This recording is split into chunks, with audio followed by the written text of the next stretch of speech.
आइए बच्चों, इस लेक्चर के अंदर हम आपको प्रैक्टिकल प्रॉब्लम आपको करवाने जा रहे हैं।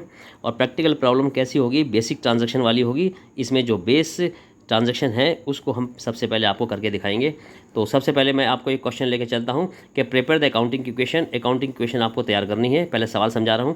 सचिन ने बिजनेस स्टार्ट किया 1,00,000 रुपये से। तो बच्चों, सचिन ने यहाँ 1,00,000 रुपये से बिजनेस जब स्टार्ट किया तो क्या हुआ? कैश बढ़ गया और कैपिटल भी बढ़ गई। यानी कि यहाँ पर दो आइटम्स जो है प्रभावित हुई हैं, एक कैश बढ़ा और एक कैपिटल बढ़ गई। दूसरा है कि परचेस गुड्स इन कैश, यानी कि उसने 50,000 रुपये का गुड्स नगद खरीदा। एक चीज़ ध्यान रखना, अगर कैश लिखा हुआ है तो हम नगद मानेंगे, और अगर कैश नहीं लिखा है, किसी भी फर्म का या किसी भी व्यक्ति का नाम लिखा है, तो आप ये समझेंगे कि वो उधार माल जो है ख़रीदा या बेचा है। यहाँ पर कैश लिखा हुआ है तो हम ये मान के चलेंगे कि उसने नगद माल ख़रीदा। तो जब नगद माल ख़रीदा तो यहाँ पर भी दो आइटम्स जो है इफ़ेक्ट पड़ी हैं। एक तो 50,000 रुपये का आपके पास गुड्स आया और नगद ख़रीदा, तो 50,000 रुपये का आपके पास से कैश गया। यहाँ तक आपको समझ में आ गया होगा अच्छी तरीके से। अब तीसरा है purchased from message Sachdeva furniture 20,000। Message Sachdeva से फर्नीचर 20,000 रुपये का ख़रीदा। बच्चों, यहाँ पर कुछ नहीं बताया है कि उसने नगद ख़रीदा क्या ख़रीदा। तो यहाँ पर सचदेवा का नाम लिखा हुआ है, तो आप ये मान के चलेंगे कि ये माल जो है हमने उधार माल ख़रीदा। ये माल हमने जब उधार ख़रीदा है तो यहाँ पर ट्रांजैक्शन के अंदर 20,000 रुपये का क्या हुआ? 20,000 रुपये का आपने उधार माल ख़रीदा, तो 20,000 रुपये का फर्नीचर आया आपके पास, यानी कि एसेट्स बढ़ गई। और 20,000 रुपये का माल आपने उधार ख़रीदा, तो उससे जो है लायबिलिटीज़ यानी कि क्रेडिटर 20,000 रुपये के बढ़ गए। यानी कि दोनों तरफ 20,000 रुपये का एसेट्स बढ़ा और 20,000 रुपये की आपकी लायबिलिटी बढ़ी, लायबिलिटी में क्रेडिटर बढ़ा। चौथा आइटम है कि सोल्ड गुड्स 30,000 कैश। आपने 30,000 रुपये का माल नगद बेचा। तो इसके अंदर क्या हुआ? 30,000 रुपये का जब आपने नगद माल बेचा तो 30,000 रुपये आपके पास आए, और 30,000 रुपये का नगद माल बेचा तो स्टॉक यानी कि गुड्स 30,000 रुपये के आपके पास से चले गए। ये भी क्लियर हो गया बेसिक ट्रांजैक्शन। अब पांचवी थोड़ी सी कॉम्प्लिकेटिव है, उसको ध्यान से समझना कि paid message Sachdeva furniture in cash for full settlement 19,000।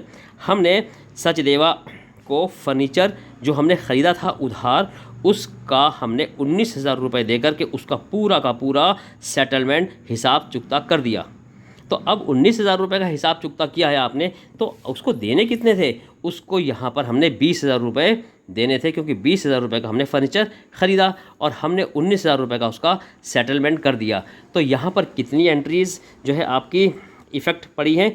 19,000 रुपये का हमने उसका फुल सेटलमेंट करा, तो पहली एंट्री हुई 19,000 रुपये का आपके पास से कैश गया। ठीक है, 19,000 रुपये का कैश आपके पास से गया, तो 19,000 रुपये से कैश कम हुए, और आपने जो है कितने रुपए का सेटलमेंट करा? जो 20,000 रुपये का आपने उधार फर्नीचर ख़रीदा था जिससे क्रेडिटर्स बड़े थे, वो 20,000 रुपये का पूरा क्रेडिटर्स जो थे वो ख़त्म हो गए। यानी कि 20,000 रुपये की लायबिलिटीज आपकी पूरी टोटल ख़त्म हो गई 19,000 रुपये कैश दे करके। यानी 20,000 रुपये की लायबिलिटीज ख़त्म हुई, 19,000 रुपये का कैश दे के 19,000 रुपये कैश ख़त्म हुए। तो बदले में आपको क्या हुआ? बदले में सर जी हमें 1,000 रुपये का प्रॉफिट हुआ। तो इसमें तीन जगह तीन आइटम्स को प्रभावित किया गया है। तो 1,000 रुपये का जो आपको प्रॉफिट हुआ वो 1,000 आपका कैपिटल में जुड़ जाएगा। यहाँ भी समझ में आ गया आपको। अब आपने रेंट 1,000 रुपये का दिया, 5,000 रुपये की सैलरी दी, यानी कि 6,000 रुपये का कैश कम हुआ। और 6,000 रुपये चूँकि ये रेंट आपने पे करा है, ये एक्सपेंसेस है, और 5,000 आपने सैलरी पे करी, ये एक्सपेंसेस है, तो 6,000 रुपये का एक्सपेंसेस हुआ। तो जब एक्सपेंसेस होता है तो वो कैपिटल में से घटता है, ये मैंने आपको पहले से बता रखा है। अब आगे आओ कि 2,000 रुपये का उसने माल अपने पर्सनल यूज़ के लिए, उसे 2,000 रुपये निकाल लिए सचिन ने अपने पर्सनल यूज़ के लिए। यानी कि उसने ड्राइंग्स करी है 2,000 रुपये की। जब ड्राइंग्स 2,000 रुपये की करी, यहाँ पर क्या हुआ? 2,000 रुपये का कैश कम हो गया, क्योंकि उसने ड्राइंग्स की है तो कैश कम हो गया। और 2,000 रुपये की जब उसने ड्राइंग्स करी है तो ये कैपिटल 2,000 रुपये की फर्म में से कम हो गई, क्योंकि उसने 1,00,000 रुपये की कैपिटल लगा रखी थी, उसमें से उसने 2,000 रुपये अपने घर के खर्चे के लिए निकाल लिए। तो इसका मतलब है कैपिटल जो है वो 2,000 रुपये से कम हो गई और उधर 2,000 रुपये से कैश कम हो गया। तो इस तरीके से मैंने आपको वर्बली समझाया है। अब मैं आपको इसको अकाउंटिंग इक्वेशन के ऊपर समझाऊंगा। तो कैसे, सबसे पहले अकाउंटिंग इक्वेशन कैसे बनेगी? सबसे पहले एक कॉलम बनेगा SN यानी कि सीरियल नंबर, दूसरा बनेगा ट्रांजैक्शन का, इसमें ट्रांजैक्शन लिखी जाएगी, और तीसरा बने आगे जो बनेगा वो एसेट्स बनेगी, और यहीं पर लिखेंगे बराबर लायबिलिटीज़ प्लस कैपिटल। अब जो आप एसेट्स खरीदते चले जाओगे, जिस एसेट्स का आइटम्स जो है इफ़ेक्ट पड़ता रहेगा वो हम यहाँ पर लिखते चले जाएंगे। जैसे कैश हमारा प्रभावित हुआ है, इसी तरह से स्टॉक हमने ख़रीदा बेचा है, और फर्नीचर हमने ख़रीदा है। तो इस तरीके से जो चीज़ हमारी एसेट्स आती रहेगी, कैश के नीचे उसको हम छोटा छोटा करके लिखते जाएंगे, और उसी के नीचे उसके आइटम को भी लिखते चले जाएंगे। तो सबसे पहले मैंने आपको बताया यहाँ पर कि सचिन ने बिज़नेस स्टार्ट किया 1 लाख रुपए का। तो सचिन ने बिज़नेस 1 लाख रुपए का स्टार्ट किया, तो 1 लाख रुपए का कैश जो है वो बढ़ गया, और 1 लाख रुपए की वो कैपिटल बढ़ गई। तो यहाँ पर लिखा जाएगा Sachin started business with cash 1 lakh रुपए का। दूसरी ट्रांजैक्शन हमारे पास है कि परचेज गुड्स कैश, आपने जो है गुड्स जो है 50,000 रुपये का ख़रीदा। जब गुड्स आपने 50,000 रुपये का ख़रीदा तो इससे क्या हुआ, 50,000 रुपये का गुड्स ख़रीदा तो 50,000 रुपये का स्टॉक बढ़ गया, और 50,000 रुपये से कैश कम हो गया।